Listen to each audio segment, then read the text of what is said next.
I mean, is Cooper Rush worth 2.5 points? I would hope Quinn Ewers put up a decent stat line against Arizona State. If he didn't, we have a real problem. You can say the same thing about Creighton. Okay, they had the one good game against Kansas at home. When Toast talks about the kicking market, it's like some earth is flat shit. Andy, true or false, this is going to be a dog walking. Dog walking. This is my dog walking of the day. I think it's going to be very ugly. Dog walking. I think this is going to be ugly. Hey, get this. Yeah, it came out good, right? Came out Crushed epic. What's up, everybody? Hope you're all having a lovely Monday. Hope you all had a nice Sunday. I definitely did, and I'm loving it. Actually, this whole weekend was cool. It's always good when you go to Las Vegas and leave up gambling. Obviously, I didn't cover the entire trip with the winnings, but I won some money. Left with more than I came with in terms of gambling money. You'll love to see it. So, yeah, football games were cool. The Eagles game, not quite as ugly as the final score indicated. It got ugly at the end, but it was an interesting game for most of it. So, yeah, it was a fun Sunday. Now we're on to Monday, and we have a ton of NBA on the board. I also have a couple of college basketball bets down. I got Toast coming on later. We'll talk about them. At the moment, I only have 2 NBA bets open, but there's a couple I'm circling that I kind of want to pick these guys' brain on, and we'll see how that goes. But this first one, this is one of my bets right here, and it is Hornets +6 I got last night. Pretty simple here. The Lakers did cover against Golden State on the road in their last road game. Before that, they hadn't covered on the road since Christmas Day, I believe. So the Lakers on the road have not been a profitable team to bet. But more importantly, Brandon Miller goes down, and we kind of weren't sure what we were going to expect to see from the Hornets offensively, right? Well, they've been playing some good basketball. Yes, the strength of schedule is in question. They haven't played the toughest stretch of schedule since Brandon Miller got injured, but since Brandon Miller went down, they're 3-2 straight up, 3-2 against the spread. One of those games, LaMelo Ball and Bridges both sat. So if you take that one out, the Hornets are 3-1 straight up, 3-1 against the spread since Brandon Miller got injured. They're scoring. Their offensive rating in those 4 games is above 118. Again, strength of schedules in question. You got Portland in there. You got the Pelicans. They didn't play the strongest of schedules, but if we're talking about strength of schedule, throw the Lakers defense right in there. They're not playing any defense, especially on the road. I know the Lakers do seem to have gotten their shit together in the last 3 games. They've won 3 in a row. Maybe that's a turning point for the Lakers, and maybe I take a loss here, but we extend the sample size back to a whole month.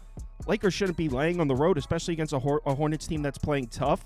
Lakers in their last 4 road games, I believe, are 1-3 against the spread with a defensive rating over 224. So the defense has been terrible on the road recently for the Lakers. Not to mention, Prop Beaver's going to tell me this doesn't matter. Lakers are on TNT tomorrow night. They're show ponies, man. They love that. Oh, man. What? Yeah, the reason I knew he was going to have that reaction is we had this argument via text message last night. Oh my God. Prop Beaver's about to give you an Anthony Davis prop. And the Lakers, I know it's the Sixers, but they have a TNT game tomorrow. Hachimura's big game. Big game. That's what I'm trying to say. So, yeah, I'm on the Hornets. I actually don't think it's crazy that the Hornets win outright, but I took the +6 is the actual bet I'm on. You want me to go? I mean, Yes, this guy yesterday was trying to tell me not to bet Anthony Davis because there's a big game on TNT tomorrow, and because Anthony Davis is going to be so distracted by his upcoming matchup with Gershon Yabusele in the paint, he's going to be up all night with nightmares that he can't, God forbid, bet him against this beautiful matchup against the Hornets tonight. So, just absolute madness by Kyle. Just have to ignore this guy. I don't know what he think occurs on TNT, this magical programming there. I don't think it's anything special. I don't think they really care these days. I'm past it. Blasphemous. Blasphemous. Let's get past it. Lindy gets it. Lindy gets it. We're on to the digital age, bro. Nobody cares about TV anymore. Let's be real here. Okay. Anthony Davis over 38.5 points plus rebounds. Besides Donovan Clingan, who, I mean, I bet his points against the Hornets. I watched that entire game. Steez was right there with me in the Discord. That was pathetic. His teammates didn't pass him the ball. We've seen bigs go ballistic against this Hornets team since the Nick Richards trade. We had Missy. He had 20 points of rebounds in just 19 minutes. Zion played a bit of the small ball big in that game. He had 39 points and rebounds. Vucevic with 53, Gafford with 46, Eubanks and Kessler combined for 38. And the Hornets are top 10 in pace over the last 10 and last 5 games. AD is over his last 8 of 11 against teams in the top 15 of pace, averaging 42. Hornets also bottom 10 defense in terms of free throw rate and free throw attempts allowed, and we know AD, bit of a free throw merchant. 15-6 of the over against bottom 15 defenses in terms of free throws allowed. Also over this mark in 69% of road games with Reeves and LeBron healthy and 32-plus minutes. He's cleared 32-plus minutes his last 17 of 18 healthy games. Not going to overthink the TNT spot the next day. So it's not overthinking it. All right, Lindy, because you're older than 21 years old, unlike Prop Beaver, these national TV... You don't understand. Watching Johnson and Barkley and O'Neal, if they had disbanded them with this new NBA TV negotiation, I would probably send them all to the Shadow Realm immediately, because without them in my life, and the occasional Kenny Smith, like I like Kenny, man. He's like my favorite part. It's such a beautiful program. Yeah, the race to the screen, the ridiculous bits. I mean, it's for being you, Prop Beaver, for you not to enjoy their level of supreme comedy to go along with everything. Shaq trying to explain filling up your tank of gas is truly one of the things that just keeps on giving. You know exactly what I'm talking about if you're a real one. But I mean, come on, man. TNT is a beautiful, beautiful thing. And those games obviously have higher viewership, and you'll see players last minute scratches the day before a TNT so now I'm going to be with Prop Beaver here, because I'm not gonna back that kind of madness here. I mean, they're playing the Charlotte Hornets. I mean, are you fucking kidding me? Fine. If you want to back Anthony Davis in some capacity, I think that's just fine. I ended up jamming his points prop against Golden State on Saturday.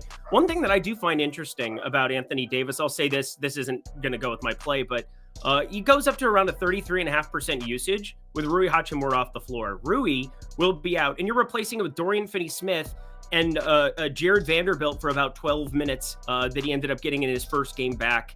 There's going to be no usage that they're bringing in whatsoever. And now with Max Christie and the starting unit going forward, it's basically all the usage you can handle for Reeves, James, Davis. I think all of them have massive, massive point potential in any one of these spots.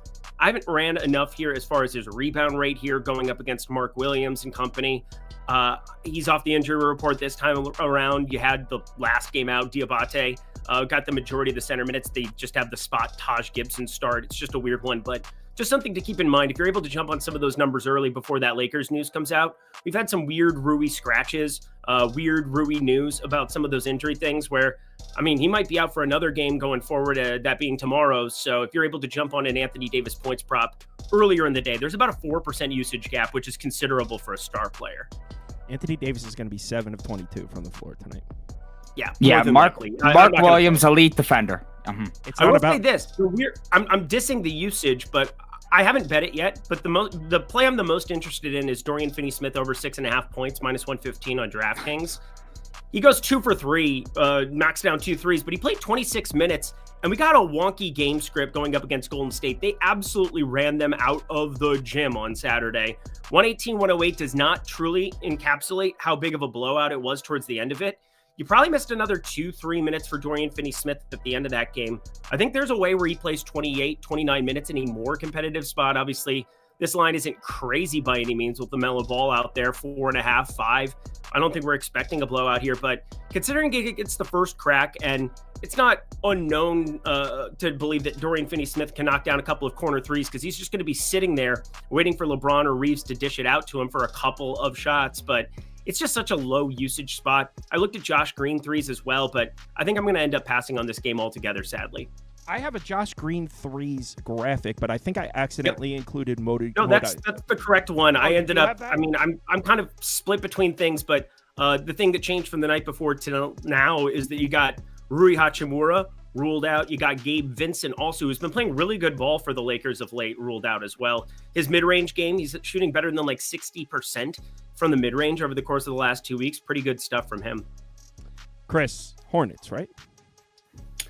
Yep, have to be Hornets. I didn't bet it, Cal. I probably should have, because I could have got a better number. And I've been on a Laker-free diet the same way I've been on a Bulls-free diet. But like you said, Cal, and I didn't even know that tomorrow's game against Philly was actually on national TV. Showtime. I definitely think you take that into the handicap. Yeah, absolutely. Like, late scratch for LeBron or Anthony Davis come up hobbled. We've seen it, a trillion times. Ambulance driver, kind of pull up with a toe injury at the end of the first quarter and doesn't play so he can preserve himself for tomorrow.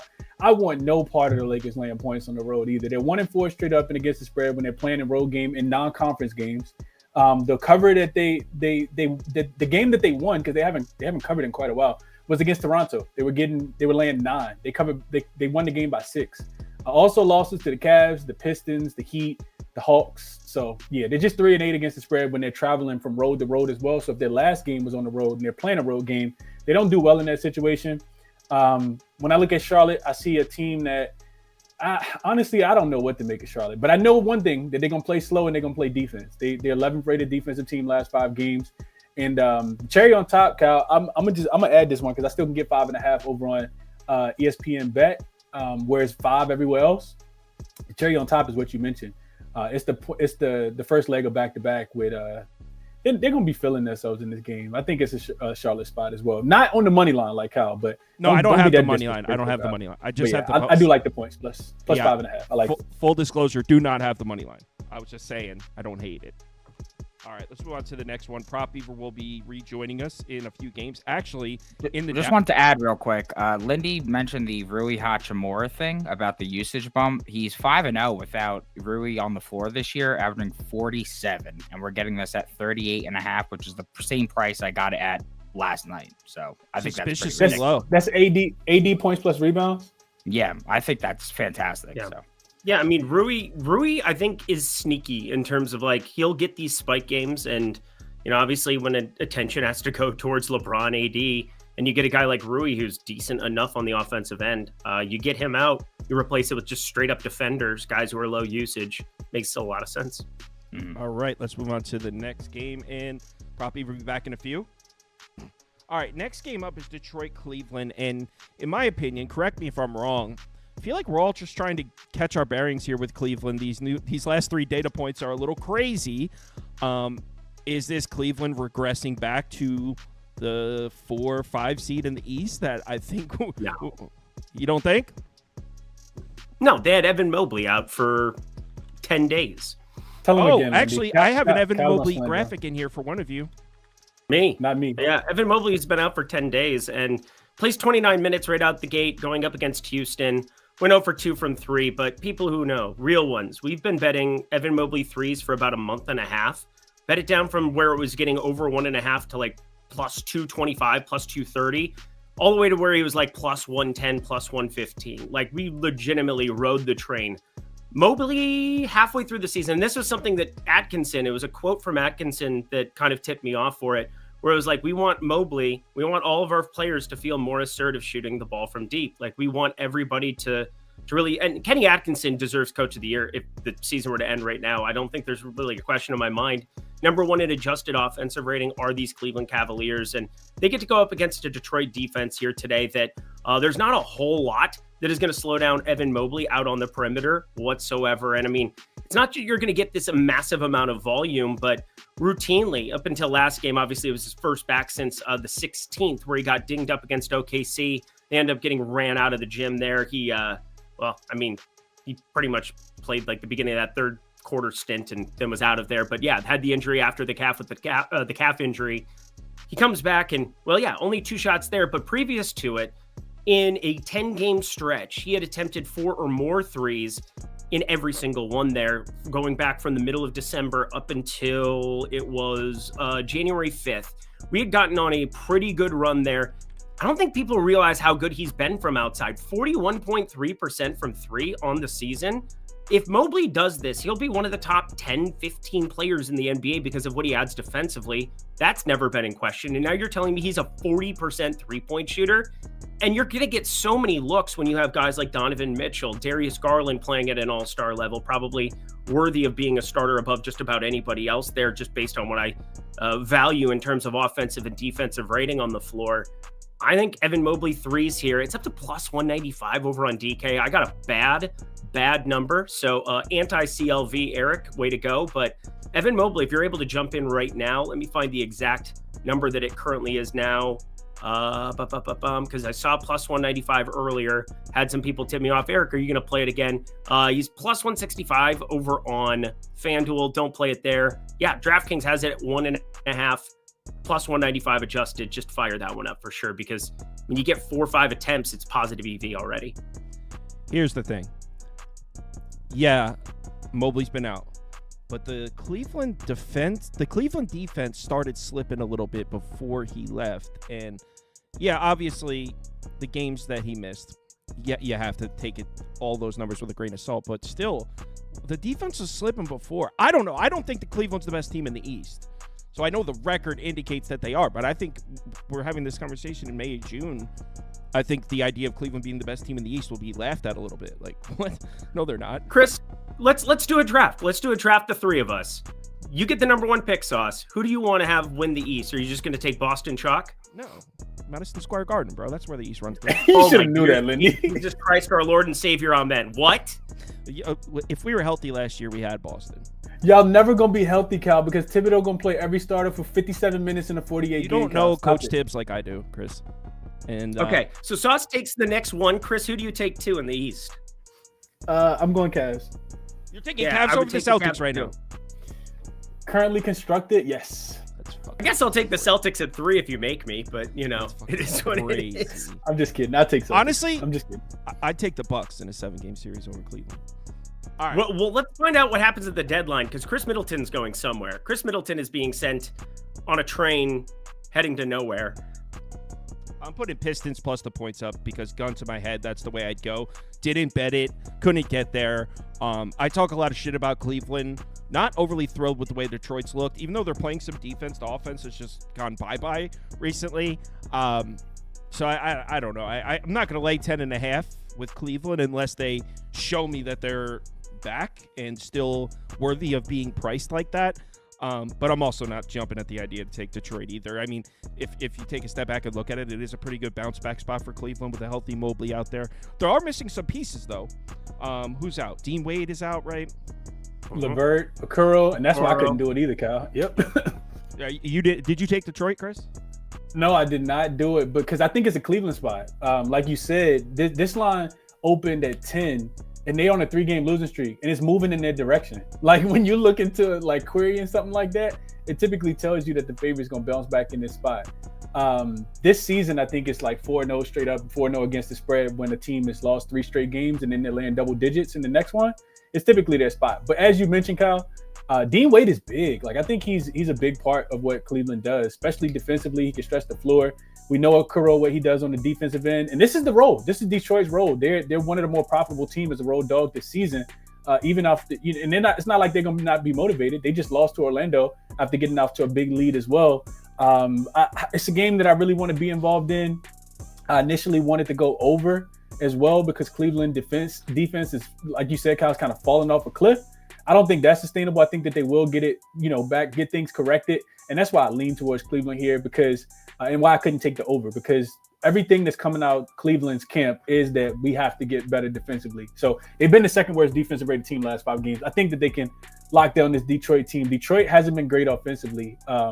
Last 5 games, I think they're bottom 5 in offensive efficiency, 23rd. Yeah, 23rd in effective field goal percentage. Yeah. So and the Cleveland also beat Detroit early this season. They beat them like 113 to 101. So and they covered as 10, 11-point favorites in that game too. So strong lean towards Cleveland. I think the pieces being out is enough for me to stay on the sideline here, though. Let's move on to the next game. I'm going to get labeled as the Cleveland hater if we stay on this one too long. I'm already labeled. Too late. You came into the show with that, Cal, before the day obviously show. Pretty proud of that. It's like everyone just forgets everything. Like we didn't see Cleveland almost lose to Orlando last year. Nowadays, everybody want to talk. Then you got something. Knicks dogged that team out a couple years back. Something light. Yep. I was at Game 4. It was lovely. really enjoyed my stay there at the Mecca. Kings, Nets in Brooklyn. I don't have a goddamn thing to say about this. Either you guys want to take the mic? Absolutely not.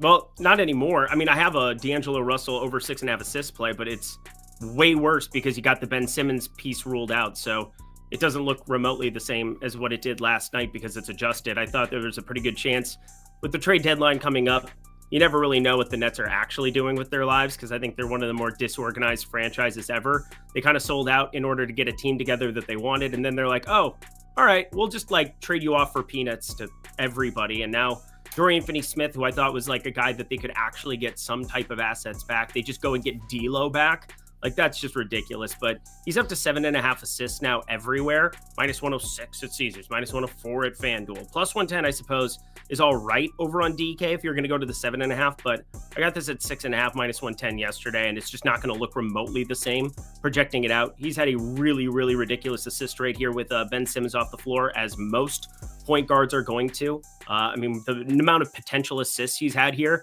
is ridiculous too, but that's kind of what worries me, and why I wouldn't want to play it at the inflated number is all the people you would be assisting it to. Cam Thomas, Cam Johnson specifically, those guys being out, it's going to be pretty tough sledding to generate offense here with this Brooklyn team. Yeah, I see what you're saying. So when you placed the bet, Ben Simmons was listed as questionable, and now that he's been ruled out, the line's moved. That's what you're saying? Correct. Okay, Correct. I'm following. Chris? Under. God, I'm surprised that this continues to move up. Man, I bet it last night. I lost like 4 points of value here. Like, what are we doing with the Brooklyn team total at 107? Cal, you hadn't even been to Vegas. You were here maybe 10 days before you went to Vegas, and then you went to Vegas, and you've been back for a few days since the last time Brooklyn scored this many points. What are we doing with a total this high? The Brooklyn Nets, I know Sacramento is not great defensively. Don't get it twisted, but what better team to get your defense together against than the Brooklyn Nets that don't have Ben Simmons? Like, they're gonna have D'Angelo Russell, no Cam Johnson, no Cam Thomas. How is this game getting this high of a total? For whatever reason, when I was looking into it last night, these games go under. Sacramento, Brooklyn are not that Brooklyn already isn't. I think they're 14-2 to the under on their team total when they're at home. So if you just blindly take that, you're hitting 14 of your last 16 bets, taking their team total under. But just historically as well, the last 3 matchups have actually gone under by average of 36.5 points. All 3 at least under by 33 points. So whatever Brooklyn is doing, we know they're playing super slow. We know that the Kings want to get out, and they should be able to push pace in this game. But they lost earlier this season when these two teams played. They played in Sacramento. They were laying 10.5 points as a home favorite. They scored 103 points against Brooklyn. The game was 108 to 103. That game went super far under the total of 223 points. So I played under. Maybe I'm an idiot, but yeah, I played under here. I don't think that this one is going to get up and over the total. The Brooklyn Nets have not been able to score the basketball, and I think Sacramento can limit them as well. Yeah, I tailed you last week. I loved the call you had against, was it Phoenix last week? Yep, on Wednesday. I tailed you on that. It was like under 105.5. They put up 84, and then I started doing more digging. They haven't gone over 101 points in like 6 straight. What? Why would their total? Is it because the Kings have been running pace recently? Yeah, I think so. I think that's the only thing I could kind of point my head to. And I know Kings just gave up 140 to the Knicks the other day. I think they gave up almost 150 to Denver the other day as well. But if you go in and look at it, and I didn't mention this, but if you go in and look at Brooklyn, their defense is not great at all. Like, last 5 games, they're bottom 10 defensive rated team, but they play so slow, right? That their opponent team totals are still going under. 3 of their last 4 opponents have actually stayed under their team total, because you don't need to score that many points to beat the Brooklyn Nets. And they're going to play slow. And typically you have to play at their pace. All right, so you know what? I'll put that on the screen, because I'm not mad at a Nets team total under. I mean, I've hit on a few of those in the last month. Nets team total under. When in doubt, Nets team total under. So I'll put it up on the screen. This isn't one of the bets I have or anything. What's it sitting at right now? 12.5 at 226. Quick math. That's going to be, I'll tell you, 106.5. Yeah, 106.5. I think is what it is. I'll find it in a second. Da-da-da. Yeah, no, that was a sick call by Chris, and I mean, it just was like so spot on. It was never in doubt. Where is it? 106.5 is what's listed at DK right now. Minus 112. Best available. That's what I put up for me, but I doubt I actually bet that. All right, let's move on. I kind of want to. Right, I mean, you guys just said it. They're not even going over 100. Consistently double-digit points. Next up, Pelicans, Raptors. And this Raptors team, man, tough to get a grasp on their identity. They're playing slow pace. They're playing defense. It's like, who the hell is this team? I'm glad it's not just me, Cal. Well, I know one of you guys, and I forget which one. I know one of you guys is on the under. Oh, no, that's not me. That's not me. No. You want to start it off, Chris? It's not me either. No, I don't really have much to say. Someone's but on the go under. ahead, Lindy. I think Modai's on the under. I think that's Modai. No, but Modai wouldn't take a side or a total. Anyway, I wanted to take the Raptors, but I was leaning towards the Raptors last night at -1. So it's +2.5 now. I really don't know. I don't know who this Raptors team is anymore, if I'm being honest. They were running a super slow pace. There was I think like a 7-game stretch where they were running the slowest pace in the NBA. Seems to be coming back to normal now, but in the last 5 games, they're second in the NBA in defensive rating. So are the Raptors a good defense now? Because that almost defies everything I know about the NBA. If the Raptors have a good defense, I don't know anything anymore. If the Raptors have a good defense, I don't know shit. How about that? So they're playing elite defense right now. So I don't know. I guess I'm going to put under up. It's tough. Both these teams, it's not like we might see a fast-paced basketball game depending on which Toronto Raptors show up. We've seen several versions of them recently. Looks like I have a Scotty Barnes graphic in here too. Assuming that's Lindy. Yep, that's me. It's my biggest play of the day. Yep. This is take it away. Biggest play of the day. I'm tailing. Yeah, I really like it. I ain't even heard the analysis. You've already said enough, Lindy. I'm taking it. Yeah. So, I mean, for me, I always like to give people an idea of like my confidence in a play based on like my edge. Obviously, if something's like beyond a 4 or 5% edge, those are going to be like my lock plays. Those are the ones that you can generally put a little bit more on. The like plays, those are generally going to be like my standard half unit type plays or something maybe a little bit more. But I'm obsessed with this play. Scotty Barnes over 6.5 assists +120 where I got it yesterday. I don't know the updated number here as I'm pulling it up, but anywho, the whole thing is it comes down to this: 29.5% assist percentage with Emmanuel quickly off the floor for Scotty Barnes. Jumps up to 31% there with him off the floor. So yeah, on the floor 29.5%, off the floor 31%, only a 1.5% difference. But while New Orleans has had some good defensive metrics at times this season, all of that was with Herb Jones on the floor, who will once again not be on the floor here. We've got lots of ways where, yeah, Zion Williamson being back out there maybe helps push the pace of this one a little bit. We're looking at 234, not your standard New Orleans number. I know that Kyle is on the under there. He'll talk about that a little bit more, but obviously this is a number that's inflated beyond what we'd normally expect here. We have DeJounte Murray also questionable on the other side of this one. I believe he's going to be in though. I saw an updated thing from a beat writer where it said that he would more than likely be playing, but we're still waiting on Jakob Poeltl, Agbaji, Kelly Olynyk. There's lots of ways where a lot of the main core pieces either get like a 1.5, 2-minute bump. And we're looking at a New Orleans team that is giving up 64.5% of their opposition's possessions to be assisted on. So that is 20th in the NBA. They are not very good at preventing teams from putting up assists. That's the 10th most if you want to talk about it from that perspective. So at 6.5 assists, I've got him closer to 8 and change. Scotty Barnes, this is at plus money, or it was last night. That made absolutely no sense to me. Scotty Barnes over 6.5 assists, and at BetMGM you can get a -118. Thanks to Odd Shopper, just pulled it up. Thank you, Chris. I don't really Lindy, by the way, the Bet365 thing the last couple of days from Odd Shopper hasn't loaded. I meant to send that. Yeah, it's so they have a weird thing on their back because whenever you are going to outsource data, you have to ask permission, make sure that there's not like you're not doing anything incorrectly. Bet365 is being a little bit more closer to the vest on stuff, so it's very, very difficult to get their API. Is what it's called, and so I'll send another note about that here to try to get everything updated. But yeah, if you've been looking at Bet365, it's not updating correctly, not Shopper. I think it's been about a week and a half. It hasn't. Yeah, I the reason I just said that is because I keep forgetting to DM you about it, and it just reminded me, so I figured I'd mention it. I'll just send a note now to make sure that we can get something fixed on it.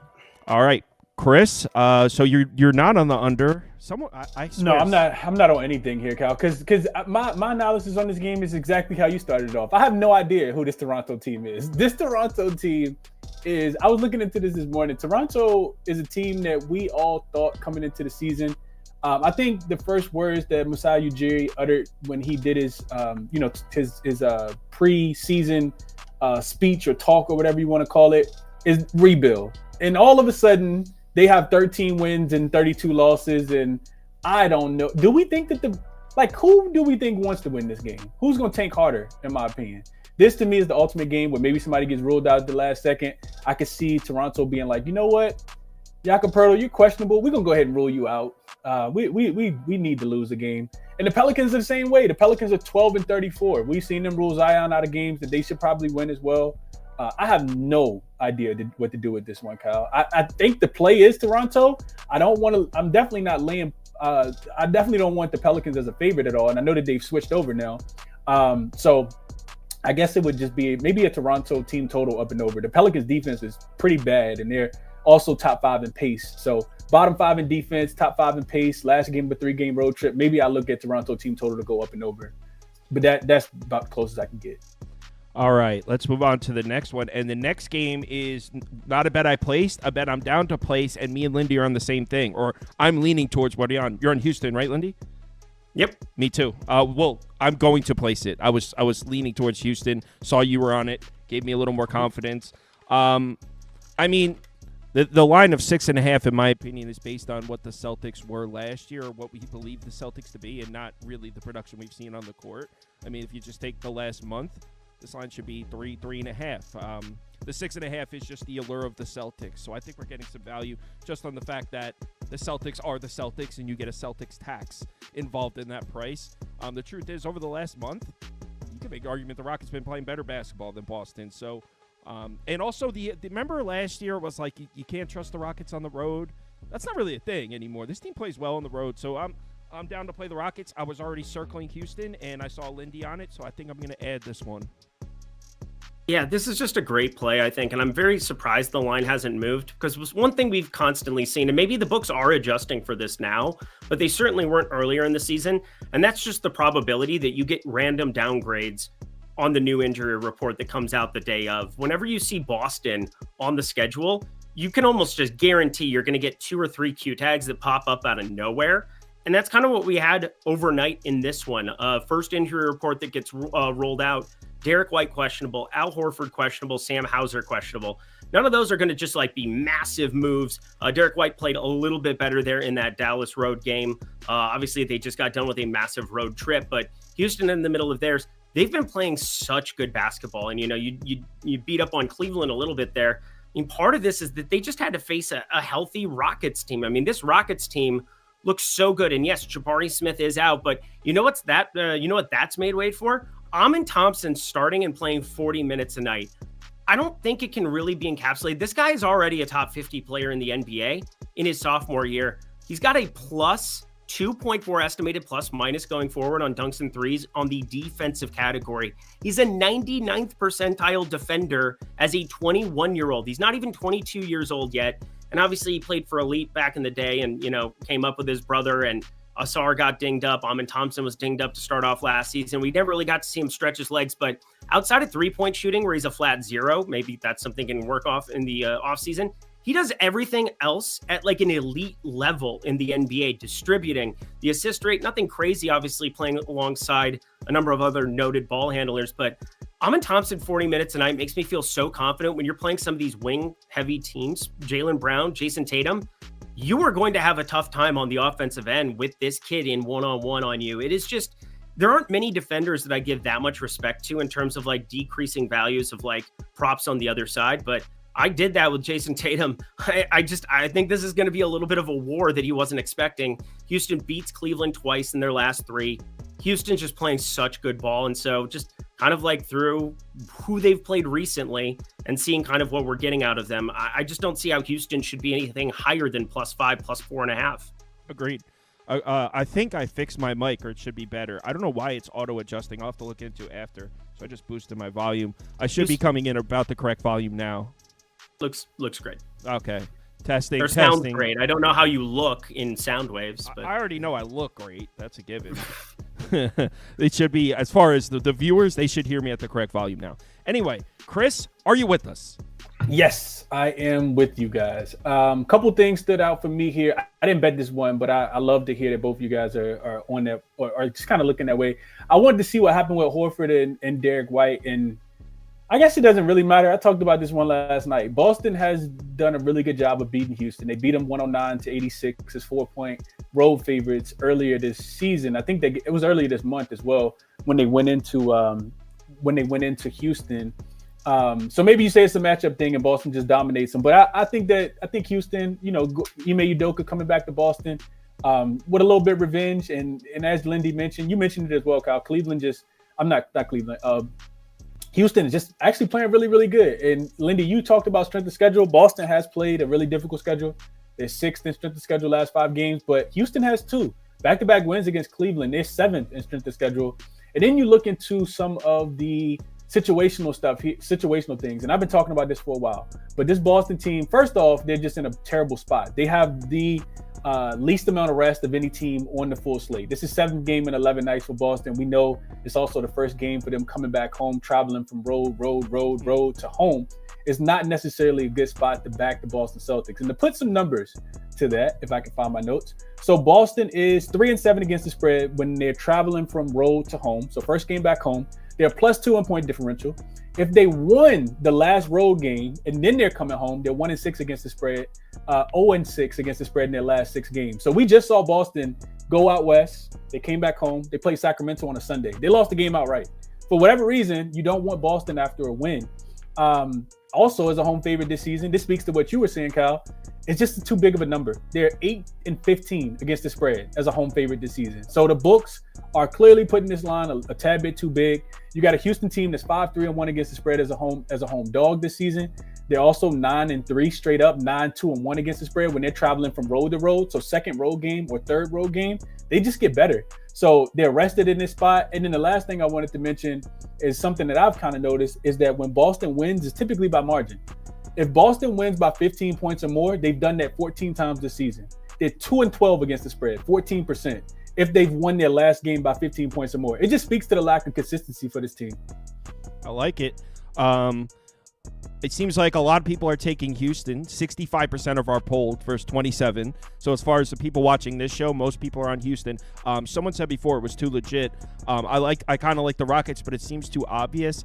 I get what you're saying, but I think to a more casual NBA fan, it doesn't seem obvious. In fact, I think a more casual NBA fan, someone who maybe doesn't follow it on a day in, day out basis, might look at this and say, Boston defending champs at only 6.5. This looks pretty short for a Boston line. So I do get what you're saying. Because if you're following the NBA every day, this 6.5 does look a little obvious, but I don't think it would look that way to maybe the more casual NBA fan, in my opinion. And who knows what we're going to get, Kyle? This could be a one-possession game, right, where Boston has a chance to win at the end or Houston has a chance to win at the end, or Boston just wins by 20. Like, that's what you get from Boston, right? You get one or the other. All right, let's move along. And what do we got next? Orlando, Miami. What a weird one. Yeah, this is a weird one. I was going to add one more thing. I mean, when you're a team like Boston that chooses as many threes as they do, those are the kind of outcome games you come into where they win by 20 or they get smacked around. You live and die by the 3. There's a reason people say that. But I really, really, really want to pull the trigger on Orlando. I want to something about it. I just can't do it. I can't do it. I made it a lean like last night on the program, talked about the reasons that I think it's advantageous. And we got Goga. He ended up going through shoot around. I think he ends up playing here today. So it's a big difference. Defensively, you get him, and then you get a little backup Wendell Carter. That's just a lot better situation for them. Almost at full strength here. Jalen Suggs questionable, but I think he probably plays as well when through shoot around. You're going to finally get like the main core of guys coming back into the mix. Now, maybe they still start Wendell Carter and they ease Goga Bitadze back in, considering it was a concussion, something, there's probably a minutes restriction of some type, some way, shape, or form out there. But now with Cole Anthony coming off the bench, Jonathan Isaac off the bench, I mean, we're going to see like a much better Orlando rotation going forward. And now Jimmy Butler is suspended indefinitely. The thing that I love is Khalil Ware. I mean, this guy is awesome. He's so fun to watch. He shoots threes. He's going out there blocking everything, has the 3rd highest block rate on the entire slate of games today. I mean, the dude is just fun. And his rookie of the year odds went from like plus 6,500 to plus 500 in like 3 days. Those awards markets, man, I wish I paid more attention to them. Greg Ehrenberg over at OddsShopper is one of the best that I know in the entire world at it. And he'll always tip me off here or there being like, I'm thinking about this. What do you think about this? And I'm like, yeah, it almost always goes directly in that direction. And there was a guy, Jason Howard, who does our NBA projections at Stochastic. He ended up firing up that bet and brought it up to me. And boy, oh boy, does that look good in hindsight with Khalil Ware. But I think Orlando's just the better basketball team here in this spot. But that's the better basketball team at full strength with like a full minutes allotment. I still think you're going to get some kind of limitations to Franz Wagner, who, by the way, went nuclear in a fourth quarter last time out. You're still getting a minutes cap on Paolo Banchero. It's just really hard for me to account for where all these minutes are going to go. And when I can't do stuff like that and be a little bit more concrete with my answer, I tend to just not put it on the card. Yeah, Greg's got a underrated Twitter account, by the way. I know he doesn't promote himself as like a funny Twitter personality, but he's got some good ones. Usually like once a week. Him and Ben Raza, man, two of my favorite coworkers. Obviously, I do shows every day with Greg. Ben used to do PGA shows with him every single day, but my God, they are underrated. They're quieter personalities than me, but they're somehow funnier than me. I know that's hard to believe, everyone. Yeah, he gets me with a tweet, gets me laughing about once a week, a good one. So here's the thing, Lindy. I kind of want to be on the other side. Okay. Look, I get it. And what you said about Patatse and Suggs is spot on, because if you look at the Magic game logs, when those two guys got hurt, well, Suggs has been a little banged up here and there, rewind a few weeks, but when there's a spot where both went out and the production from Orlando fell off a cliff. So I get when they're on the court, Orlando's the better team, and I'm not even going to debate that. I don't care what the recent results say. The Heat are still the Magic's bigger brother, man, and this is on the road in Miami. It's disrespectful. Everyone's taking the Magic. I think Big Brother's going to slap little brother around here. I haven't bet it. I know it sounds crazy. The current state of the Heat is insane to have any sort of faith in the team. I didn't bet it. This is one of my bets. I want to be on the Heat. I think the Heat are going to win. I just don't really have solid logic to back it up, if that makes any sense. It doesn't, but it does. I totally get what you're saying. Chris, any tiebreakers for us? Chris, take the Put Heat. the belt up, Cal. Put the belt up, All Cal. right. I bet Orlando last night. You mentioned, I mean, they're the better team. As we start the show, the Miami Heat suspend Jimmy Butler. That's what you were laughing about. I saw you laughing, cracking up about something. Yeah, I was just like suspended dude. definitely. Jimmy Butler's like, he's like Chappelle, cause fuck him. That's why. Yep, that's why. That's exactly why, man. The current state of the Heat, Cal. Oh my gosh, boy. And it's not even just the current state of the Heat. It's the current state of Orlando as well. Orlando has been terrible. This has been a team, they've lost how many games in a row? I think it was 5 in a row. They're only one game above 500. And you mentioned them being a little brother. Man, you know what, Cal? I'm going to go out and say it. Orlando actually the big brother now. Like they've exceeded this. This dates back a decade, 2 decades. I understand. Sometimes the tile is going to turn. It's going to turn eventually, Cal. When you have a son and you keep crushing him in basketball because you want to be better than your son, and he starts to beat you, you're probably not beating him again, Kyle. And that's how this feels to me. Orlando is that much better than the Miami Heat as currently constructed, especially with everything that they got going on. And Orlando needs to start stacking wins. They're only 3-7 straight up in their last 10 games, 4-6 against the spread. Finally got off the snide the other day. They had lost 6 games in a row. Finally beat Detroit off a really, really good effort. And why has Orlando been struggling, Kyle?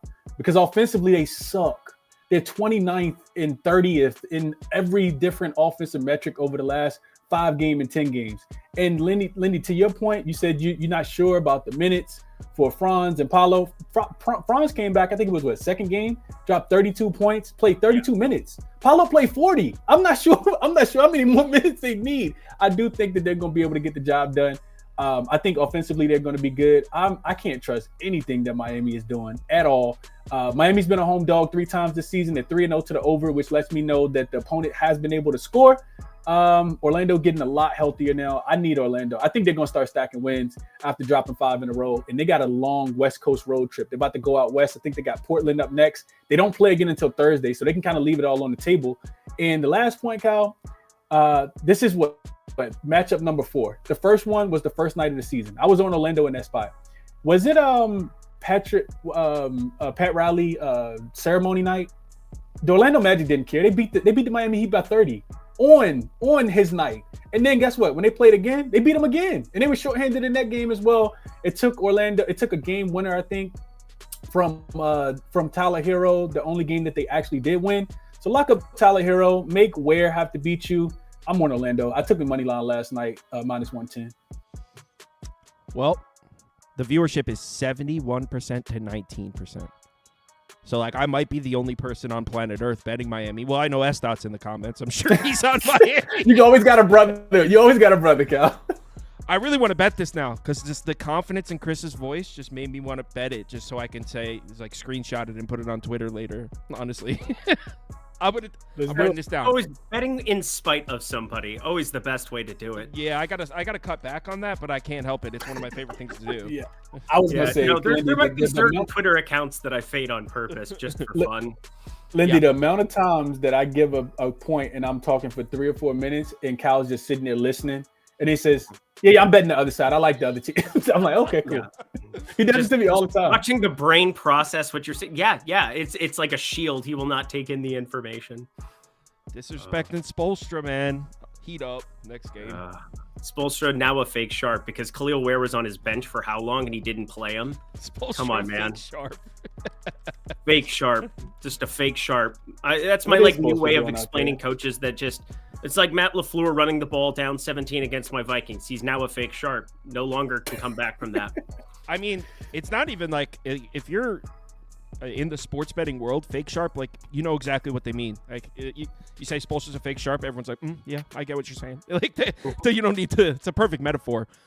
Anyway, this is the other game I currently do have a bet down. Not as big as my Hornets bet. I like Memphis here, and it's not that I think the line is off. Obviously, the way you're supposed to handicap a game is make the line, bet accordingly, right? I think this 3.5 is probably right. I probably have the Knicks about a point and a half above Memphis, so in New York, 3.5 makes sense. It's not really me saying the line's off. I just like the matchup for Memphis. Knicks haven't been the best defense in transition this year. Memphis loves to run.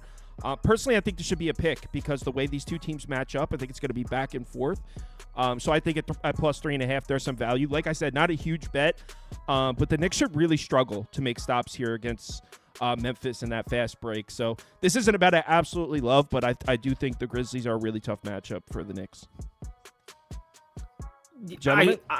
Memphis makes me want to vomit because I've done something. I'm 0-3 doing it. I've just started like jamming some of these unders in games with Ja Morant questionable. And obviously he's not questionable today, but like it just got me looking at the data again and revamping everything. And I still don't understand how Memphis keeps doing this to me. Whether Ja Morant's in or out, we're talking the last 10 games here. They scored 125 points per game, 8-2 in those games. We're talking 50% from the field on the dot, 38.7% from three, possessions up. But then they're still good defensively. They're sixth in defensive rating over the same 10-game sample size. I mean, it's like Jesse Pinkman. You can't keep getting away with this. Like, these unders need to come through at some point. My data says to take the under. I'm not taking the under today just purely because I don't understand how Memphis is playing so well, unbelievably well on the offensive end of the floor. Maybe this is just like Luke Kennard, the light switch is on. And I mean, if you look at some of the numbers with him on and off the floor right now, it's just absolutely absurd how many points are getting put up per 100 possessions. So I'm going to stick away from it for now, but know that it would be a play on a normal day where I wasn't just debilitated by going 0-3 betting unders in Memphis basketball games. To your point, I bet a Memphis team total under probably about 3 weeks ago. It was looking like gold the entire game, and they scored 43 points in the fourth quarter. That was like I don't know how they went over the total. So I trust me, what you were saying, I feel it 100%. So Ja Morant didn't play in the two games where I ended up getting like 6.5 points of CLV on both of them. And Memphis scored like 140 themselves in both. It was just asinine. It is unbelievable what Memphis is doing right now. It can't keep going. Otherwise, they're going to be the best team in the West, which I just don't believe. So it is what it is. Yeah, I'd be interested to see how the Knicks handle the Grizzlies' pace here, because the Knicks are a slower paced team, but they're more than willing to get out and to attract me with teams. We've seen it plenty of times. They're down. I don't know if it's something they're actively trying to do or if they just kind of get sucked into it. So I'd be interested to see if Tibbs plans on trying to slow the game down, which would obviously support an under. Chris, you with me on Memphis? I really want to get there, Kyle. I'm not going to bet this one. I think this is the primetime game of the night that I really just want to watch. So I think I'm going to just watch this one. But I would be with you. I do think Memphis is the right side here. Even more so than Memphis, though, Kyle, because the only thing that scares me a little bit with Memphis is that their strength of schedule. I know you probably looked at it. You talking about cupcakes. Oh, my gosh. It's like some of these teams that they've been playing, not even in NBA. They played the Jazz, the Pelicans. Like, it's been really, really easy. And you got the Knicks that's been at the crib. They left for, one game to go up the street to Brooklyn, and then they're right back at home again. They're going to be at home again. I think they got Denver coming up. I don't even think New York got to leave New York in the next, week and a half. So I don't like that Memphis is third game in 4 nights, fourth and 6. But I do think Ja Morant missed one of those games. And for whatever reason, I think Memphis is one of the better teams in the NBA. I think they're 8-1 against the number when they are at a rest disadvantage. And that probably just speaks to their strength of numbers, what Lindy was saying about Luke Kennard off the bench. Is Santi Aldama and LaRavia ruled in or out? Do we know?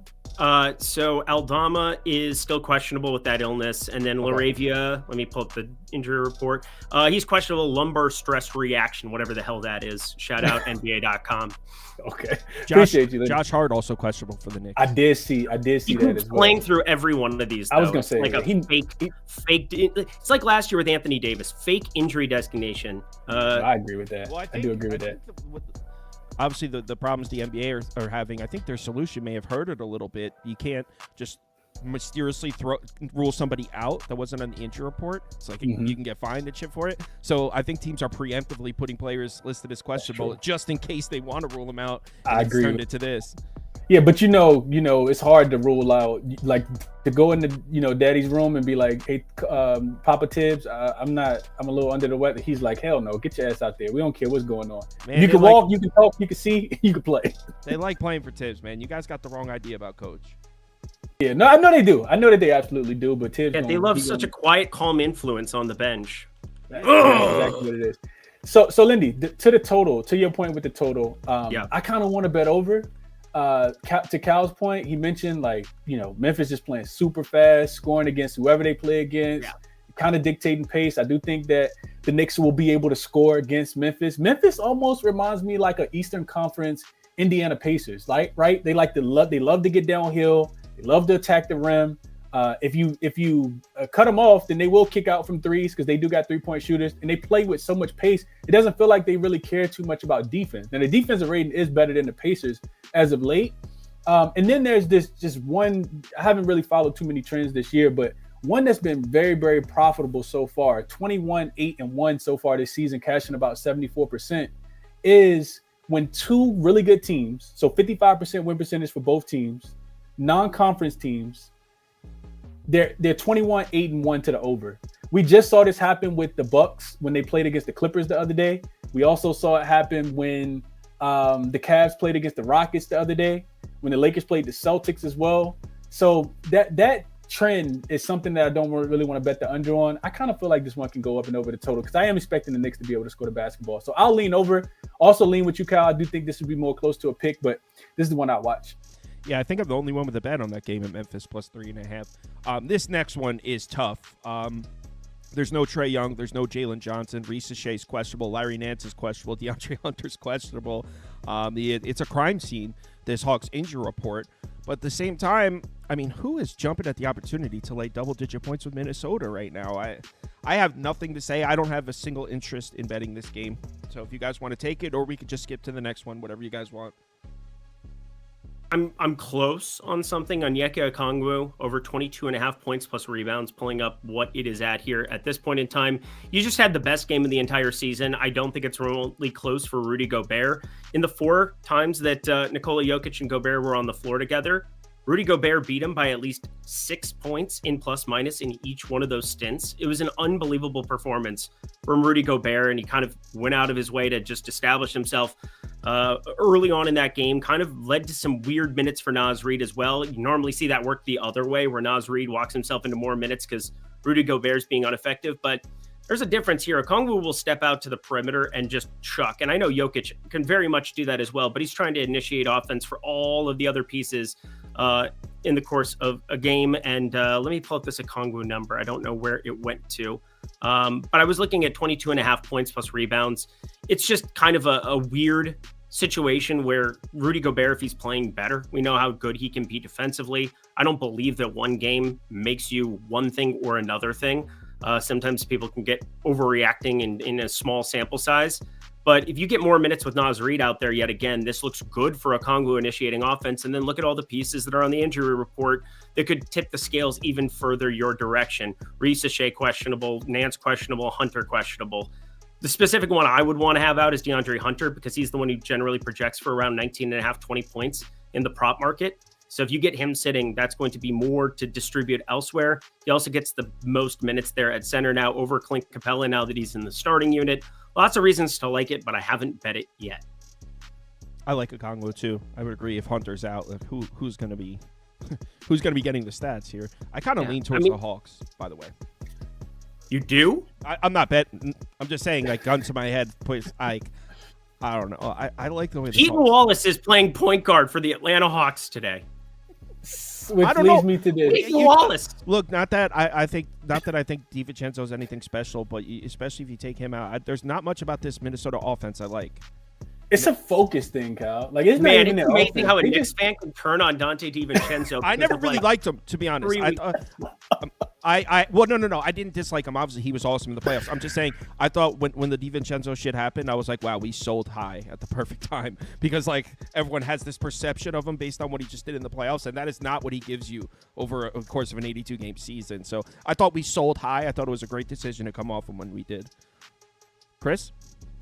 So not a game that I'm gonna bet either, Kyle. But when I was looking into it, it's for the top of what you said, Kyle, is the reason I couldn't bet it. When you look at whenever I want the Timberwolves, I want them catching points. They're 4-14 against the spread, laying points at home. The last time they covered was December the 13th, like 2 weeks before Christmas, when they played against the Lakers, and they covered by a point. They were laying 7.5. They won the game by 9. So it's not a spot that I want to bet, but do I want Atlanta? Like you said, absolutely not. I want nothing to do with Atlanta. Atlanta got a game tomorrow against Houston. And Minnesota does not. They don't play again until Wednesday. But it feels like a classical Minnesota just kind of let your hair down and just come out here and kind of be BSing around. I lean towards Atlanta team total to go under. I look at Atlanta pace, and I looked at the Minnesota Timberwolves pace, and they're playing slow. They're efficient, but they're playing pretty slow basketball. I think they're bottom 6th in pace over the last 5 games. As a double-digit favorite so far this season, which has only happened 3 times, they are 2-1 to the under. Every one of their opponents have stayed under their team total. The Raptors scored 101. The Hornets scored 93, and the Blazers scored 102. So I'll lean towards Atlanta team total under. I think it's like 103.5, 104.5, but I'm probably not going to get there to actually bet it. Going back really quick, Cal, to your point about the Grizzlies, I forgot to mention this. The last 3 times that they've played in Madison Square Garden, they're 3-0 straight up, 3-0 against the spread. Just FYI as well. Let's move on to the next game. Tasty meatball. So when I first looked at this game, my thoughts were, there's no way you can make this total high enough. It's at 248. I'd still go over. I don't, like I said, I don't think you can make this total high enough. That being said, they're testing my that sentence there. 2 very fast-paced teams, 2 teams that are offensively centered. You don't think the Bulls' offense is slowed down a little bit, Cal? Like from a pace perspective and an efficiency perspective? I'll put under for you. Or you just think that because they're playing Denver, or you think this because they're playing Denver? Well, yeah, I mean, a lot of times in the NBA, the Denver teams, gonna pace them up. The pace is they multiply. If you get 2 fast-paced teams, it ends up being even faster. And if you get 2 teams that are in the top 10 at pace, it's just not going to slow down ever. I'm just going to put over up. I don't freaking know. I like I said, I don't think you can make this total high enough. Denver's team totals out like what, 130? It's crazy shit. 128 or something. I don't think I've seen that this year yet. That's crazy. I don't think you can make the total high enough. I think it's gonna be a crazy number here. But I didn't bet this one. I have a ton of prop graphics here. So let's see what I got. Some of these might be Modai's. I have Westbrook. I have Vucevic, and I have Patrick Williams. Yeah, that's mine, but I'm not going to bet it. So I'm not going to even waste your time with it. There was just a lot of quotes from Billy Donovan saying Patrick Williams. We've tried to have him be more assertive. It didn't go well. That was an exact quote from your NBA coach. Let me just say, It's probably not what you want to hear if you're Patrick Williams here, somebody that they obviously pushed to get back in their lives for whatever reason, maybe just to shame him publicly. So shout out Patrick Williams, you're a real one. But I don't really know what to say. I just think it's hilarious that we have an NBA player on January 27th that is minus 125 to triple-double. Shout out Jokic for doing dumb shit on the daily. Chris, anything in this one, or should we move on? No, I bet this one. I bet it last night. I did take Denver. I've been on a Bulls free diet for a while here, Kyle. Skin's clearing up, been sleeping better, all that good stuff. But I'm off of it. If Denver does somehow not cover this 7.5 spread, I'll go right back to the diet. I am not afraid to jump back on the Bulls free diet. But I do want to fade the Chicago Bulls here based on the basketball that they've been playing because it's been consistent recently, right? We talk about not betting Chicago games because they've been so inconsistent. Data points all over the place. Recently, they've been trash. And Denver is in a nice little bounce back spot here. They had actually won 12 or 15 games in a row, 12 or 15 games. Then they got absolutely mollywopped, laying 3.5 points in Minnesota the other day. I'm expecting a lot more effort and energy in this spot. One of the things I looked at, we know that they're going to be able to score the basketball. They're second in offensive efficiency last 5 games, third overall, even with their 29-point loss to the Minnesota Timberwolves the other day. So I think I like buying on Denver when they are coming off, a pretty bad loss. The last 12 wins, I mentioned them winning 12 of their last 15 games. 12 of those wins, all 12 of those wins actually came by double digits. Now they're 11-3 against the spread in road wins. So if they win on the road, they typically do cover. I think the line is moving in the right direction. You got a Chicago team, bottom 5 in offensive efficiency last 5 games, 18th in defensive efficiency, playing against the 6th easiest schedule at that as well. They've been taking a bunch of shots from 3 on the full season. They're 2nd in frequency, 10th in accuracy last 5 games though. 11th in frequency, so shooting less threes and a lot less accurate. 21st in accuracy as well, shooting less than 34%. Other thing I looked at, Denver in the bounce back spot. So dating all the way back to 2021, Denver is 7-2 straight up, 8-1 against the spread when they lost their last game by 20 points or more as a favorite. And if you just look at since last season, they're 5-0 straight up and against the spread. So when Denver, kind of wets the bed, they typically bounce back. I think Denver wins this game by double digits. Denver off of a bedwetting. Off of a bedwetting is typically when you want to buy on them. 5-0 against the spread, all double-digit wins since last season. And Prop Beaver is back, and this is crazy. So Prop Beaver, Modi, Lindy, all on the same guy here, all different props. But you've all really, that's incredible. He's been such a cash cow. Is it Jokic rebounds, assists? No, it's the Lord Gaddy. It's the Gaddy. I'm on Gafford too. He's no Rudy Gobert over 1.5 assists, but he's something. Actually, I bet Rudy Gobert's points the other day, and he made that line look foolish. Guy's a fucking wagon, I must say. So all right, I'm gonna pull. I have all kinds of Gafford props here, so you got to stop me on which one's yours. Love it. Let me. All right. No whammies, no whammies, no whammies. I have a double-double. I have over rebounds. I have points and rebounds. I have points. I'm the points and rebounds. And Lindy's double-double, right? I'm on that one too now. Yeah. I bet both 1 point this morning. But okay. Anyway. So it got inflated to 27.5. I took it at 25.5, and I'm here to tell you I don't really care. I still like it at 27.5, even inflated. The last 4 games against non-Thunder teams, so against teams that aren't trying to small ball his way off the court, Gafford is averaging a 21% usage rate, 26 rebound chances per game, that's just obscene, and 30-plus minutes per game, with an 18% usage rate and 20-plus rebound chances over his last 2 seasons. Gafford, 9-1 to the over, averaging 35 points plus rebounds per game. So even with that inflation here, I still love the value we're catching. Now he's going to face his old Washington club. He had 33 and 23 on just 24 and 19 minutes through 2 matchups with this Mavericks team. He had a 26% usage rate in each of those games, so they were trying to feed him evidently, and this is what I really like. We got no Dwight Powell, we got no Maxi Kleber, and we got no Derek Lively here, so I think even in a blowout, Gafford is going to hit those 30-plus minutes, and centers are just murdering their lines against the Washington Wizards right now. Last 21 of 29 centers, according to Props.Cash, have cashed their line against them, clearing their individual marks. Over the last 30 games, Washington has allowed the most points per game and second most rebounds per game to the center position, according to Fantasy Pros defense first position. I see no reason not to ride with Gaddy in the golden revenge spot against a team that refused to ever let him shine. Lindy, do you also call him Gaddy? No, because I'm not a twat. But anywho, Okay. there's definitely that. Other than that, no, I love Lord Gaddy here in this spot. Shout out Prop Beaver for such an illustrious, amazing nickname. Way to go. Thank you. Keep it up. That's actually Modai. Modai actually calls him that. Fake him. All right. Well, shout out Modai as well, because we're all going to lament the fact that Daniel Gafford headed to the locker room is incoming. That is going to be the tweet. It's going to suck, but it is what it is. I'm on double for a half unit. I'm on Gafford over 26.5, PNR for a full unit. I just love this spot. Everything you said, I echo. It's all about the minutes. Lively out, Kleba out, Powell out. You're not going to see very much Markieff Morris. They're going to try to keep that one to limited stints, if you will.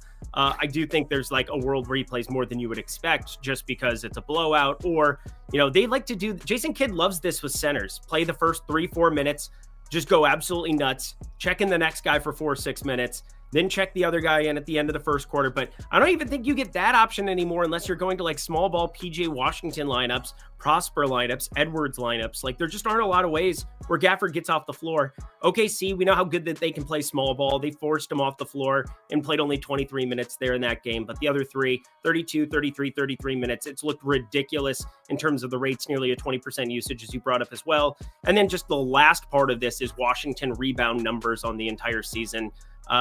Just as bad as it could humanly possibly get. They are 28th in opponents' offensive rebound percentage, 27.4% of possessions, nearly more than a quarter of the time. The other team is going out and getting an offensive rebound on a missed shot against them. That's absurd. Washington, best of luck. J-Val, this might be a spot to maybe, if you're like worried about Gafford at all, there could be an influx of minutes because I can't imagine Sarr can just match up with the body of Gafford, but they're going to need J-Val out there a lot more, I would think, than a normal matchup, because otherwise there's just not enough size there on the Washington side. He's just going to eviscerate them. So I'm with you. This is an absolute nuke. I've never seen. So we have 4 Gafford graphics on the. This is a personal record for most of one-player graphics we've had on the screen. I put up Gafford unders for me. And what's crazy is it's not even like it's a square line. Dudes hit it at an 11% rate this season. It's just dude's an animal. Chris, yeah, I'm sure that they probably took everything you were going to say, but you're on Gafford also. Yeah, I'm just on Gafford. We'll just go with that. It was the first play I made yesterday. First play I made was Gafford. I just played the points though at 15.5, and it's for everything that they said. We don't need 45 minutes of Gafford. 40 is enough. So yeah, I'm on Gafford. we also, Kyle, real quick, Gafford. Real quick, non-Gafford related to this game. Kyle Kuzma points listed at 16.5 is interesting. If anybody got a chance to hit a quote of him coming out talking about the game after they lost to Phoenix the other day, he pretty much came out and said, like, because he shot, I think, 12 for 24 or 17 for 34 or something like that. He pretty much said, like, I'm tired of letting the young guys develop. Like, I'm trying to score. Like, people are taking jabs at me. That line got nuked, by the way, after he said that, or like last night. It's like what is it that now? 18.5 everywhere now already. Oh, okay. So in my notes, I still got down 16.5 from last night. I didn't bet it, but he is over in 9 of his games where he's taken at least 17 shots or more this season, averaging 23 points. So, and he shot the ball 24 times against Phoenix last game. So if we see that a little bit more, then maybe, he goes up and over that number. Cal, you didn't have any thoughts? Like, we've been talking about Washington Wizards team total unders. 110 is a lot of points for them to score in this game. I kind of lean that way as well. Maybe a full game under. The Mavericks defense with all those injuries, yeah, man? So yes. So here's the reason why. Not enough to bet it, but here's the reason why. They are second in strength of schedule with the 16th best defense over the last 5 games. They played a really difficult schedule. So yeah, I think it's going to be played pretty slow too. They're 20th in pace. Like I don't think the Wizards are going to get to 110. It's the last game of a 6-game road trip for the Wizards. They just want to get back to DC so they can enjoy their regular lives and not worry about basketball as much. So I lean under on their team total 109.5. It's been almost as golden as the Brooklyn Nets team total under, Kyle. This is the worst offensive rated team Or Yeah, actually, I I guess, yeah, the worst offensive rated team over the last 5 games. Over the full season, they only averaging 100. So, do we think that they get to 110? I don't think so. I mean, I'll lean towards the team total under as well. It definitely makes sense. The Wizards just tend to run such a fast pace, but I get it. Who cares if they're running the fast pace if they're not scoring? They just brick. Yeah, they just brick all the shots. And Dallas is just going to slow the shit down. Absolutely. Yeah, I'm probably gonna add that under 109.5. I'm probably gonna add it. I haven't yet. I officially changed the colors in our templates to the Jazz light blue and purple, which I think are better. Beautiful. Looks so much. You on the cooler. Jazz today? I want to be. No, I'm not. You love the Jazz at home. I thought you were. I do love the Jazz at home. Not the current rendition of the Jazz. The last game I want to talk about is the next one. I know a lot of people jumped on the Clippers early. Depending on where this line lands, I kind of want to bet the Suns. I know, famous last words for me, but we'll talk about that in a second. That's something we actually agree about.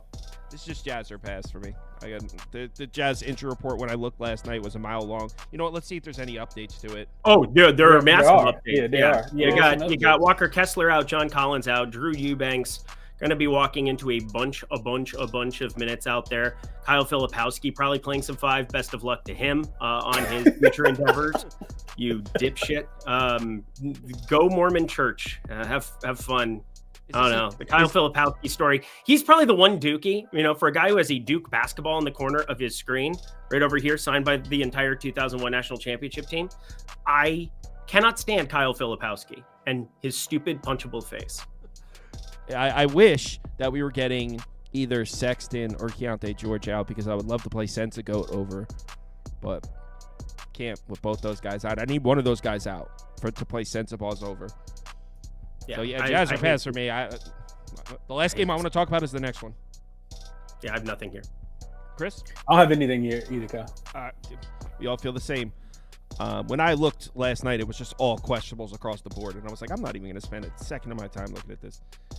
All right, last up, Clippers, Suns.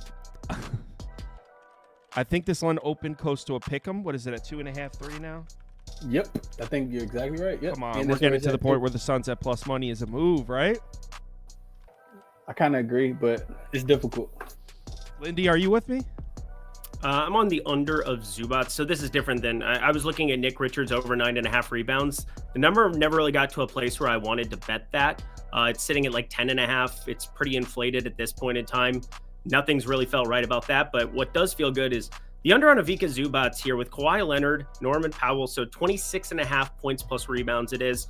Kawhi, Norman Powell, and James Harden on the floor this season. He's had right around an 18% usage. And then the rebound rate kind of comes down a little bit more too, which was a little bit surprising. Kawhi never been known for his rebounding by any means, as opposed to like having a Amir Coffey on the floor. But I guess it kind of stands to reason that when you put him out there, it's at least a little bit bigger frame. And then as opposed to like a Kevin Porter Jr. or a Terrence Mann or, who was starting earlier. Chris Dunn was starting pretty much all those games there, getting another guard out there who had maybe even a little bit lower rebound rate. Now you get Nick Richards out there, whose rebound rate has been through the moon in a Phoenix uniform to start off this tenure, if you will. Pushing that 20% number that whenever I see that, it's like, oh, okay, you're going to have actually a tough time getting boards here in this spot if you're Zoo. I don't really look at anything from the last game. That one got a little bit wonky in the second half. Kawhi Leonard, he's just been playing really good basketball right from the jump here for them. But I look at everything. I love Zubats from a real life perspective, but I think that this is just a little bit too big of a number. Currently available 26.5 minus 104 on FanDuel.com. Yeah, I think it's a good matchup for the Suns. If you look at what the Clippers are good at and what they're having success with, forcing a lot of turnovers, right? Where is it? Last 10 games, they're 6th in forced turnover rate. Well, the Suns protect the basketball. Suns have a lot wrong with their basketball team, but turnovers is not really it. In fact, on the season, they're 11th. In the last 10 games, they're 6th. Suns aren't a team that turned the ball over much. One of the weaknesses of the Suns team, I mean, they struggle on the defensive glass, but the Clippers are not a great offensive rebounding team. Also, Clippers run a lot of isolation. In fact, they're first in isolation frequency. Suns are actually great defensively against isolation possessions, second in the NBA. So it's not that I think the Suns are the better team or anything. Just think they match up well, and if this line keeps moving that way, I mean, why not wait it out? Don't be surprised if you hear me on the midnight stream with Toast tonight talking about how I bet the Suns money line last minute. How about that? That's what I'll say. Chris?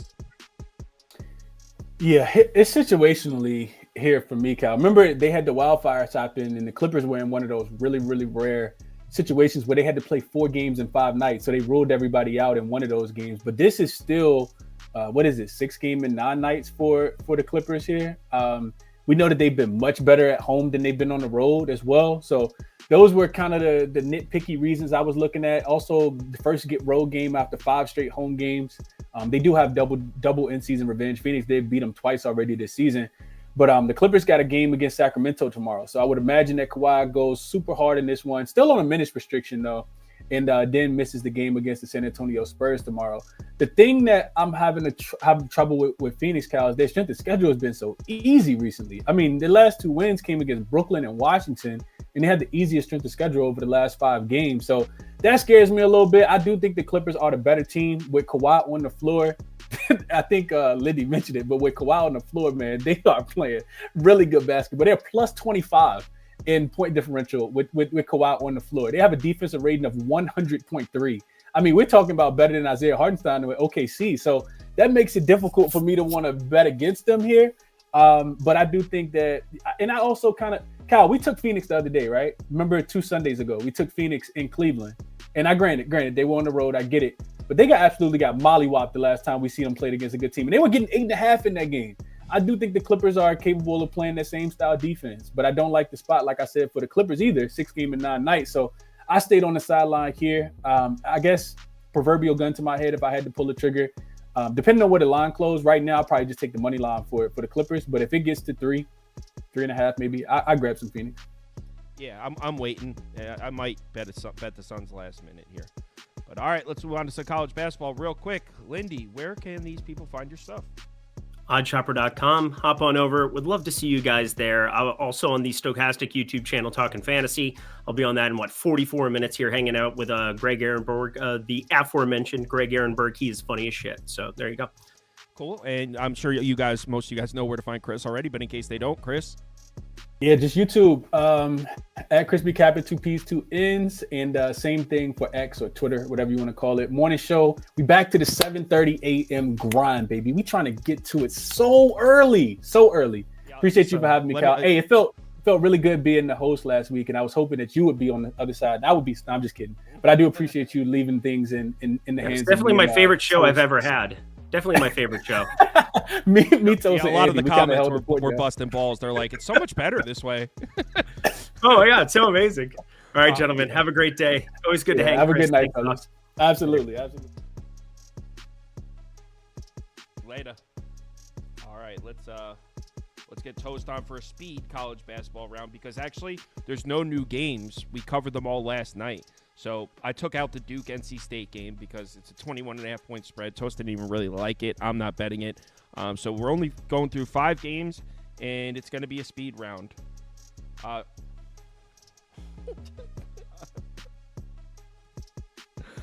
You have your own midnight segment dedicated to you, bro.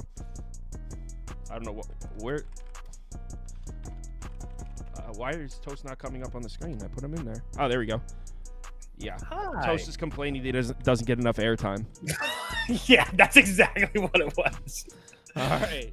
So, Penn State, Michigan. I know you have a bet in this one. This is not one of the ones I tailed, though. I didn't take this one. Yeah, I played the over in this game. Kind of a simple one for me. I do think that Michigan is the right side as well. I'm just not in love playing essentially double digits with them or having to cover with double digits. But both these teams really good as far as pace wise. Penn State 25th in average possession length, Michigan 18 in average possession length. And also as far as the conference is concerned in the Big Ten Conference, you have Penn State as one of the worst defenses in the conference.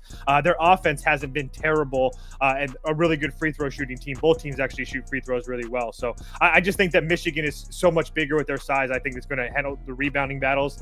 And so Michigan is probably going to get a lot of easy putbacks and a lot of easy buckets in transition. But at the same time, Penn State defense, as I talked about, not great, but they do force a lot of turnovers. One of the better teams in the Big Ten forcing turnovers. Michigan, the worst team as far as offensively in turnovers. So I do feel like Penn State should be able to put up some easy points as well. So I played over 159.5. It's still pretty much there, 160, whatever. But yeah, I played the over. And by the way, for those of you that were wondering about the Duke-NC State game, Vanabosh is in the comments, and he actually did have a bet in that one last night. He had the NC State team total under And speaking of Van den Bosch, look at this line movement, Trev. Some sharps hitting the Hawkeyes. I was trying to tell you guys last night. Neither of you guys wanted to listen to me. Still don't. Both you guys dismissed me as an NBA guy. Didn't care what I had to say. I liked Iowa at 8.5 last night. This is not one of my bets, though. This is not one of the ones I actually bet because neither Toast or Trevor liked it on the midnight show. He just wanted to say that the CLV King is still here. Yeah, could have had it if he wanted to. I didn't want it. Everyone to know that had I bet it, I would have CLV because I liked it at 8.5. That's all I want to say. I ended up playing the over here. I hadn't played it last night, but I do think that it's a pretty good spot for both of these teams to score some buckets. I think obviously with Iowa, a team that everybody knows, especially if you've been following my bets, that they can score. There's no question about Iowa scoring. It's their defense. Iowa's defense by far the worst in the Big Ten, 18th. I know that sounds so weird saying 18th in the Big Ten, but it is what it is. That's what world we live in now. But Iowa's offense absolutely terrible, and the Ohio State offense hasn't been fantastic, but at the same time, again, they're going to be seeing such a step down in competition with this Iowa team. Iowa adjusted efficiency 156 total as far as the whole country is concerned. Over the last few games, Iowa's seen Purdue at 22, Indiana 69. Indiana's a really big team, so that helps as well. Oregon 42, Michigan State 18. I mean, the last time that they've seen anybody that's even somewhat close to Iowa is Valparaiso and Indiana State. Obviously, Iowa's better than them, but my point being is that I think that Ohio State playing a defense that's not nearly what they've been as capable of the teams that they've been seeing should be able to put up points here today as well. Not to mention, I do agree with Van den Bosch, talked about it last night. There's probably going to be a little bit of a buzz in the building now that the national championship is over for football and they can come bring it there and whatnot. I don't hate that angle at all, but I just feel like Ohio State's going to score here. There's no question about that. I know that their possession length is kind of slow and Iowa plays at a really fast pace, but that's kind of why I played the over. I want to trust the fact that Iowa's going to score and get up and down, but I also want to trust the fact that Iowa can't play defense and that Ohio State is probably in a get right spot at home. I think there's a reason that this line is pretty high as well. I know it's come down a little bit, but again, not enough to really concern me too much. So I played the over here myself. So I just over 155.5. I just feel like even if Ohio State has a really good night offensively, which I do think that they have, I think this number should just go over. Those of you that have been subscribed to the channel since last season, Iowa is the Indiana Pacers last year. They can score on anybody, but they can't stop anybody. So regardless of who they play, whether it's a good team, it's a bad team, it's just bound to be a close game. And the last three times that Iowa has been on the road, UCLA scored 94, USC scored 99, Wisconsin scored 116. So again, until Iowa shows me that they can do anything defensively, I really can't play this team on the road. I do think that they're probably the right side. There's not a chance in hell I bet them. 7.5 or 8.5, I do think they're the right side, but we'll see. Next up is Northeastern, and both you guys played. Both you and Trev both are on Northeastern here. It's just kind of a buy low, sell high type of situation, I guess. Northeastern, I think the line is quite telling. You have a Towson team that has lost one game since the middle of middle of December, and that was against Charleston. And I will give you that Charleston is much better than Northeastern, but at the same time, Charleston's still, like third or fourth in that conference. It's not like there's some powerhouse. But again, Towson has been playing really well. I think they've won 5 or 6 games in a row. And then you have a Northeastern team that's kind of been the opposite. They've lost 4 of their last 6 games. Their 2 wins have been only come against Stony Brook and Drexel. But I think that's where I kind of like Northeastern here today. At home, finally getting a chance at home. All those games that I just mentioned, about 5 of those 6 being are losing 4 of their last 6. 5 of those 6 have been on the road. They just came back home their last game on the 23rd and played Drexel, a Drexel team that I think is better than Towson personally, and they beat them by 9. And now they get a Towson team that, again, is better than the team. Isn't really Towson's playing a team in Northeastern who I think is better than who they've been playing, the Hofstras, the Stony Brooks, the North Carolina A&Ts. And then you have a Northeastern team that's been losing to teams, but losing to good teams like Charleston, UNC Wilmington, Hofstra. So again, I think this is a really good spot for Northeastern. Also, these two teams played earlier in the season, and it was a really, really close game. Actually, Northeastern was playing really well, and they just had a really bad second half. I think they had, maybe a 10-point lead or something like that in the first half of that game. And then it kind of just whittled away way slowly but surely. But I just have a hard time believing that that happens here tonight at home. So Towson also shot, I think, 45 or 50% from deep that game at home. I have a hard time believing that they're going to be able to do that on the road here today. So I took Northeastern on the money line at -120. It's still available everywhere you can get it. Yeah, I didn't tail this one. Shocker. Seems like Towson is the significantly better team. I get what you're saying, though. Yeah, I mean, I don't significant. It's a big word, but in these smaller schools. No, I'm just saying because of the smaller schools, it's really hard to get like a who's really that much better. Like unless you're like a William and Mary, I guess. But I don't really judge Towson like that. We'll see. Tailed this one. Trojans up. Juice is on Trojans with us. You're on Trojan. Trevor is on Trojan. We're a Trojan program. This is a Trojan program for sure. I took a loss with the Trojans against Wisconsin, but we got it right back with Nebraska. I just feel like USC is playing some really, really good basketball right now, and it's really going unnoticed. They played that home game against Michigan. They kind of got beaten that game, but again, Michigan's one of those teams where they're so volatile that sometimes it doesn't really matter what you do. And in Michigan, it's one of those games where, they turned the ball over 14 times, but Michigan also shot almost 42% from deep. They almost shot over 62% from the field. Again, they were just on that night, but USC defensively continues to get better even after that game. Over the last month, they're one of the top 15 teams in the country as far as defensive efficiency. And they're going to be facing this UCLA team who they've dominated at home going back to 2019. I've seen this rivalry 3 times in person, USC at home against UCLA. USC continues to win these games. And I also think that UCLA it's kind of starting to get to the point in the market where people might trust them again after 3 solid wins. But again, look at those teams that they beat. They beat an Iowa team that can't play defense and all, and UCLA couldn't miss in that game. UCLA shot over 80% from the field in that game. I mean, that's obviously, you don't need me to tell you, that's not something that's sustainable. And then the Wisconsin game where I still think that game could have kind of went either way. UCLA had a really big second half. Again, that game was at home as well. Again, Wisconsin's a better team than than USC for sure. But UCLA then had to go up on the road to Washington against a Washington team that I think is significantly worse than this UCLA team, than this USC team, excuse me. And that game was really, really close. And it took a really big last, essentially 10 minutes of that game for UCLA. I mean, they really could have lost that game. And obviously they ended up winning by 5. But I think that they're going to be seeing a much more skilled team in USC here today. Not to mention the fact that UCLA usually has a kind of an advantage as far as how big their basketball team is. And they're not going to have that with USC. USC is one of the biggest teams in the country, whether it's Desmond Claude at 6'6", St. Thomas at 6'7", Josh Cohen at 6'10", Wesley Yates at 6'4", Abago 6'7", or however you say his last name. I'm sure I butchered that, but I just don't feel like UCLA has very many advantages in this game. And then here we are again, and I know that everybody's going to laugh, but a close situation under a possession in this game. We have one team in UCLA, one of the worst free throw shooting teams in the country, number 239, and you have USC, one of the better free throw shooting teams in the country at 105. So if this game is close, I'll take the home team that can hit their free throws that doesn't turn the ball over. So again, I know that UCLA, there's so many abbreviations, turns the ball over a lot, but USC has done a really good job of not turning the ball over. So we'll see what happens, but I really like USC here tonight.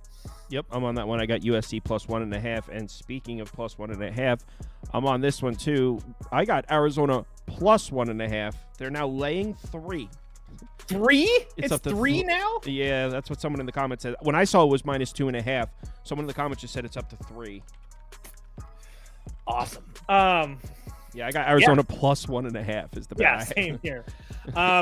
So again, I think that I stand on what I said a couple weeks ago, that especially going into that West Virginia game, what I saw from Arizona in that Cincinnati game was really impressive. And really since then, they haven't really lost. They've only lost one game, and that was like a weird game to Texas Tech where it's like they didn't show up. But besides that, they've been playing extremely good basketball. I think they've really turned a corner. I think Caleb Love is much more comfortable in this situation. I think that the good thing for me with this Arizona team is that you can continue to see them them play well and Caleb Love not having to have some crazy good nights. So they just won a really good game against Colorado. He only had 10 points. The Texas Tech game, he only had 9 points. Obviously, they lost that one.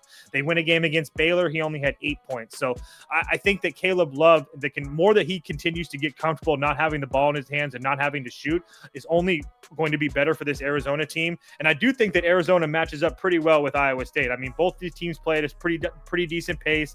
The only thing that really worries me is about the Arizona State the Arizona three-point shooting.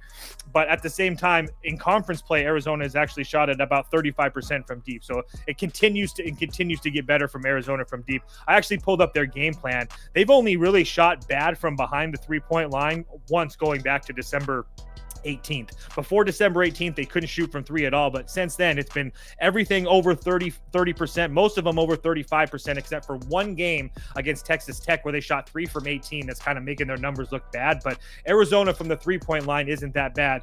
And then just really quickly on Iowa State, I get it. They're really, really good basketball team. They're one of the top 5 teams in the nation. I'm not trying to make a case that they're not. But what have they done on the road to impress anybody in true away games? Yes, in the neutral games in Maui, they looked decent. They lost to Auburn. They beat Dayton and Colorado. Does that really mean much? Not really to me.